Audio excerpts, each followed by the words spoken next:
বন্ধুরা সবাই কেমন আছো? সায়ন হবি হবে তোমাদের স্বাগত। আজ চলে এসেছি আরেকটা জল রং নিয়ে। আজকে একটা ল্যান্ডস্কেপ করছি। কীভাবে আকাশটা করছি, আকাশটা খুব ব্রাইট আকাশ একটা। তার যে রঙের টেকনিক সেটা আজকে করলাম। জল রঙের বিভিন্ন রকম প্রক্রিয়াগুলো এবং দেখাচ্ছি সেগুলো কি কি উপায়ে কিভাবে আরও সুন্দর করা যায়, তারই একটা ছোট্ট প্রয়াস। আচ্ছা, আমরা ল্যান্ডস্কেপের দূরের গাছটা কমপ্লিট করে নিচ্ছি। আমরা ইয়েলো সঙ্গে সামান্য গ্রিন মিশিয়ে এবং সামান্য স্যাপ আছে, এটা দিয়ে কমপ্লিট করছি। তার সঙ্গে কিছুটা কাজ এগিয়ে নেওয়ার জন্য আমরা সেকেন্ড টোনটা দিয়ে নিচ্ছি।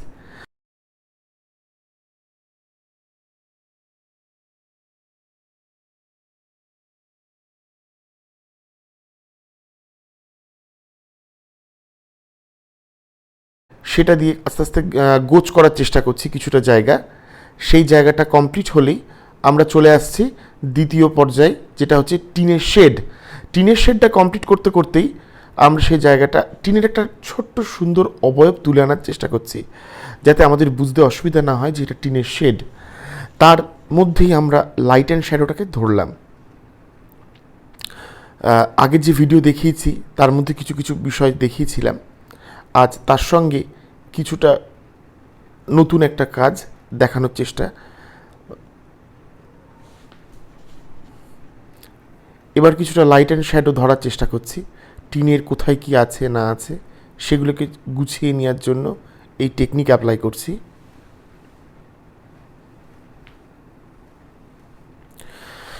আস্তে আস্তে ছবিটা ফার্স্ট টোন এবং সেকেন্ড টোন, যাকে এক কথায় বলে আমরা ওয়াশের উপরে যেহেতু কাজটা করি, কিছুটা গুছিয়ে নিচ্ছি, নিয়ে তারপরে নতুনভাবে করছি। বন্ধুরা, তোমরা কি সবাই প্র্যাকটিস করছো? দেখো, আমার মনে হয় এই ভিডিও দেখে তোমরা কিছু শিখতে পারবে। যদি কিছু শিক্ষণীয় থাকে দেখো, নিশ্চয়ই ভালো লাগবে। আচ্ছা, এবার টিনের কিছু যে নিচের তলার শেডগুলো সেগুলোকে আমরা তুলে ধরছি। সহজ বিষয়, লাইট অ্যান্ড শ্যাডো, এইটা নিয়ে আমরা যেহেতু ফ্ল্যাট সারফেসে কাজ করি, লাইট অ্যান্ড শ্যাডোর ধরা এটাই কাজ।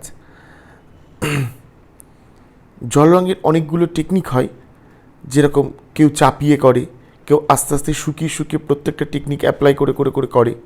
আমার যেরকম মিশিয়ে করতে ভাল লাগে কাঁচা অবস্থাতেই, কিছুটা কাঁচা আর কিছুটা শুকনো অবস্থাতে ধরি, যেটা যেরকম যার ভালো লাগে।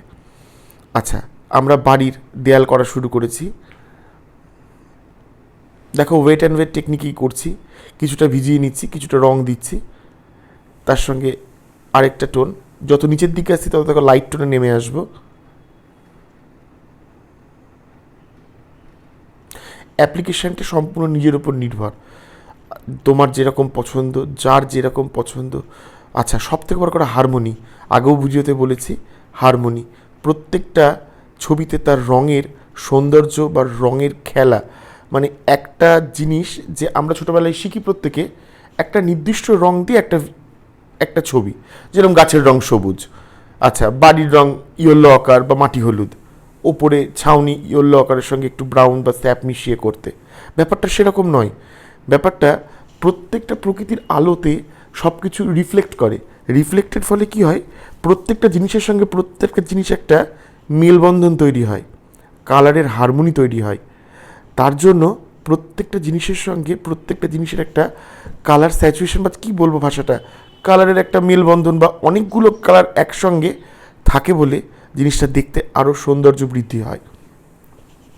আরেকটা কথা, পৃষ্ঠাটা ভালো একটু খুব প্রয়োজন। জল রঙের ক্ষেত্রে পৃষ্ঠা ভালো না হলে এঁকে বা রং করে কোনোটাই সম্ভব না, বা পৃষ্ঠাগুলো এলোমেলো উঁচু নিচু হয়ে যায়। অতএব মিনিমাম চেষ্টা করো 300 GSM ইউজ করতে।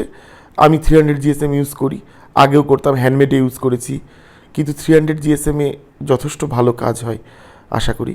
আচ্ছা, সামনে একটা বিচুলির বস্তা বা বিচুলির ঢের পড়েছিল, সেটাকে কিছুটা তুলে ধরার চেষ্টা করলাম।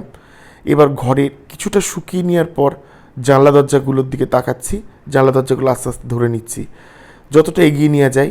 এবার বাড়ির নিচে কিন্তু থার্ড টোন দেওয়া শুরু করে দিয়েছি। থার্ড টোন দিতে দিতে যতটা যেগুলো যেগুলো সূক্ষ্ম জিনিসগুলো আমরা আস্তে আস্তে গুছিয়ে নেওয়ার চেষ্টা করছি। যতটা সম্ভব গুছিয়ে নেওয়া গেলে কাজটা করতে আরও সুবিধা। এবার আস্তে আস্তে ফিনিশিংয়ের দিকে আসছি বাড়িটার।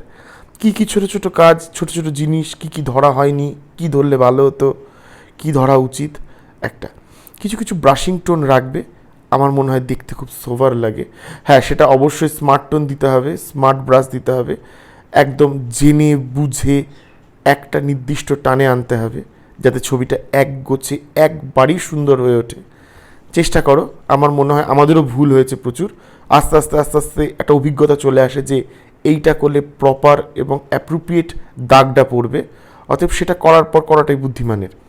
প্র্যাকটিস, যত প্র্যাকটিস তত ভালো হবে। আস্তে আস্তে দূরের বাড়িগুলো ধরছি, যেটা আমাদের সাবজেক্ট সেইটা বাদে বাকি বাড়িগুলো কিন্তু আমরা এতটা ডিটেলিংয়ের দিকে যাব না। আচ্ছা, সাবজেক্ট আমাদের এই মাঝের টিনালা বাড়িটা, অতএব বাকিগুলো থাকবে নিশ্চয়ই সাবজেক্টের থেকে কম দেখা যাবে বা কম তাকে ডিটেলিংটা ধরবো আমরা, তাহলে আরও সুবিধা বা কাজটা করতে সুন্দর লাগে। আচ্ছা, কারোর মনে প্রশ্ন হতে পারে বাড়িতে ব্লু কেন দিচ্ছে বাড়ির দেয়ালে? আচ্ছা, ব্লু স্টোন একটা অদ্ভুত টোন, যেটা ওয়াটার কালারে প্রচুর প্রচুর মানুষ ব্যবহার করে, অনেক সুন্দর একটা ভাইব্রেন্ট তৈরি করে যেটা দিলে, তাই দেওয়া। দেখো, ইয়েলো টোন বা মাটির বাড়ি ইয়েলো টোন আমরা দিচ্ছি, তার সঙ্গে একটা ব্লু স্টোন দিলে, যেহেতু স্কাই রং ব্লু, একটা ব্লু টোন আকাশ টানে, যেটা অনেক সময় যাদের বাড়ি সাদা বাড়ি দেখবে, যে বাড়ির রং সাদা, তুমি দিনের বেলা দেখলে বুঝতে পারবে যে সেই বাড়িতে একটা ব্লু স্টোন খেলছে দিনের বেলা, কারণ আকাশের রং যেহেতু ব্লু, তাই এই টোনটা খেলে। আচ্ছা, সেকেন্ড বাড়ির কাজ কিছুটা শেষের দিকে, থার্ড বাড়িটার দিকে ধরছি। থার্ড বাড়িটা আরও ডিটেল কম হবে, যতটা সম্ভব ডিটেলিং কম। আচ্ছা, সবার আগে সামনে একটা বেসের জন্য একটা বাড়ি আছে, সেই বাড়িটাকে কিছুটা ধরা, টিন গোছ করে নিচ্ছি।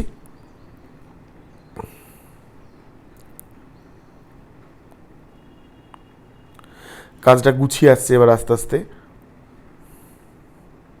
আচ্ছা, টিনের কাজটা কমপ্লিট করলাম। বাড়ির নিচটা যেহেতু অনেক কাছে, তার শেড লাইটটা দিলাম। আচ্ছা, ফোরগ্রাউন্ডের কালারটা ধরছি, খুব উজ্জ্বল একটা দিন, তাই ফোরগ্রাউন্ডের কালারও অনেক ব্রাইট, অনেক সুন্দর, অনেক সোবার। কোথায় শেড লাইটগুলো আছে আমরা ধরে নিচ্ছি, যতটা সম্ভব শেড লাইট কমপ্লিট করে কাজটাকে গোছ করা। একটা গাড়ি পড়ে আছে ওখানে, সেই গাড়িটাকে তুলে ধরার চেষ্টা করছি।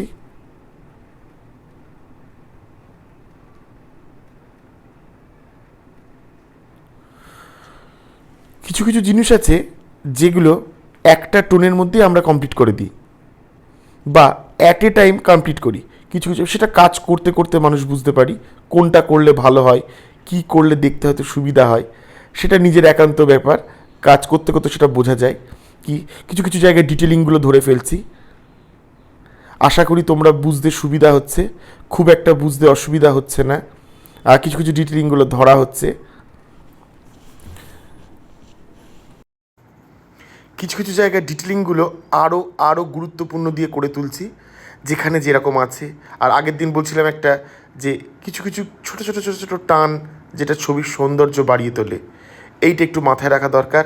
আচ্ছা, পেছনে যেহেতু গাছগুলো ওয়াশ দিয়েছিলাম, কিছু কিছু গাছ যেটা অনেকটা কাছে আছে, তার সামান্য কিছুটা অংশ আমরা ডিটেলিং করে তুলে আনছি। যেরকম পেছনের গাছটা একটা তাল গাছ, দেখা প্রচুর কালার ভ্যারিয়েশন এনে যে তৈরি করতে হবে এমন কোনো মানে নেই। কালার প্রচুর ভ্যারিয়েশন করার কোনো প্রয়োজন নেই, যতটা নইলে নয় ততটা ভ্যারিয়েশন বা ততটা কালার ইউজ করাটাই যথেষ্ট। খুব বেশি কালার দিলে যে ছবি খুব ভালো হবে এমন কোনো মানে নেই, যতটা সম্ভব করলেই যথেষ্ট। চেষ্টা করো, আমার ভিডিও দেখো, যদি ভালো লাগে, নিশ্চয়ই ভালো, চেষ্টা করছি আরও ভালো করার। দেখো, বুঝতে সুবিধা হবে। যদি ভালো লেগে থাকে তো লাইক করো, সাবস্ক্রাইব করতে ভুলো না। দেখতে থাকো। সবাই ভালো থেকো। আজকের মতন এখানেই শেষ করলাম। ধন্যবাদ।